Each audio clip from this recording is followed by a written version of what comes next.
Hello, officer candidates. My name is Major Flowers. I have been with the OCS program in New Mexico for quite a while, and today I'm going to talk to you about op orders. So, the first thing I want you to get down with is I want you to get a pencil and paper, and I need you to write down this timeline. This timeline is very, very important. I think you need a timeline before I even get into op orders. It will help you out tremendously. So, you should have your FLIR or your score sheet in front of you. If not, you probably need to go grab one.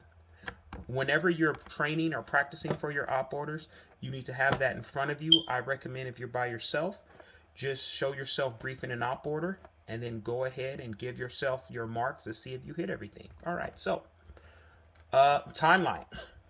We're going to talk about what a timeline is. So the Army operates on something called the 1/3, 2/3 rule. And the way the 1/3, 2/3 rule work is that you have 1/3 time to plan and 2/3 of your time to execute. So this is going to be the wildest 80 minutes of your life. That's roughly an hour and 20 minutes. It is going to be very, very, very stressful. So normally, for most of the op orders that you find, they'll tell you to pull out in about 45 minutes. So what the Army 1/3, 2/3 rule is that you have to have everything complete as it relates to briefing in 15 minutes. That means you've already issued your warning order, you've already issued your op order, you've made your plan, so on and so forth. So, a couple of things that I think you really need to touch on. There's only about 4 missions that you're going to get. You're going to get knock out a bunker, attack, recon, and ambush. So you only got 4. So you need to really, really, really know exactly what you're going to do with them. And they're not going to change. Battle Drill 1 Alpha, for almost any type of attack you're going to come up with, knock out a bunker, movement to contact, something along those lines. Linear ambush is what I'd pick if I'm doing a ambush mission. Cloverleaf if I'm doing recon. Phase 3 is to test your ability to lead. Will they knock you on tactics? Yeah, they'll knock you on tactics for a bit, but it's all about your ability to lead.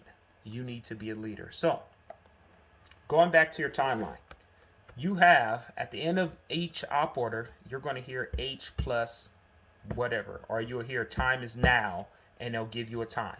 Whenever they give you that time, your clock is running. So here's what I want you to write down. Here's your timeline.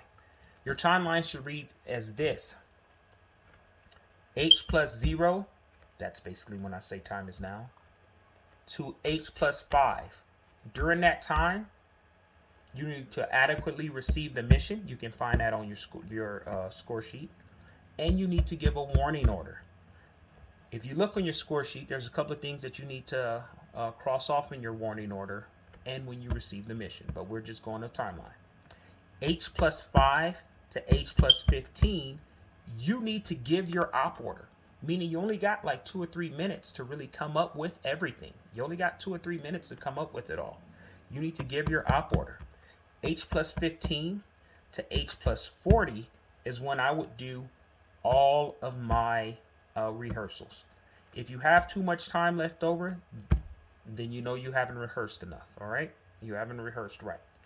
H plus 40 to H plus 45, that's when I conduct all my PCCs, PCIs. That's when I do all my functions checks. That's when I call in and say that I'm ready to go. H plus 45 to H plus 80. That's movement to your objective and actions on the objective. All right. And then you have H plus 80 to H plus 90. That's when you're doing your AAR and moving on to your other spot. So we're going to get into it. So we're going to talk about receiving the warning order. Start with a good template. Do not get too detailed. What I'd recommend doing is asking your TAC for an op order. Ask them for an op order, a platoon level op order. Your shell should basically be a blank version of that op order. Don't get too far into it. You're going to get yourself confused. Trust me. You're going to need to have fine tip permanent markers. I get it. They have those kind that are meant to be on a whiteboard and they're fine tip. They'll wash out for you. You need fine tip permanent markers and some alcohol swabs. All right. Who are you? You're normally going to be first squad. It depends on your tack. They may tell you your second squad, third squad, so far. H hour plus actual time. So if I say the time is now 13:30, H plus 30 would be 1400. H plus 45 would be 1415. H plus 60 will be 1430.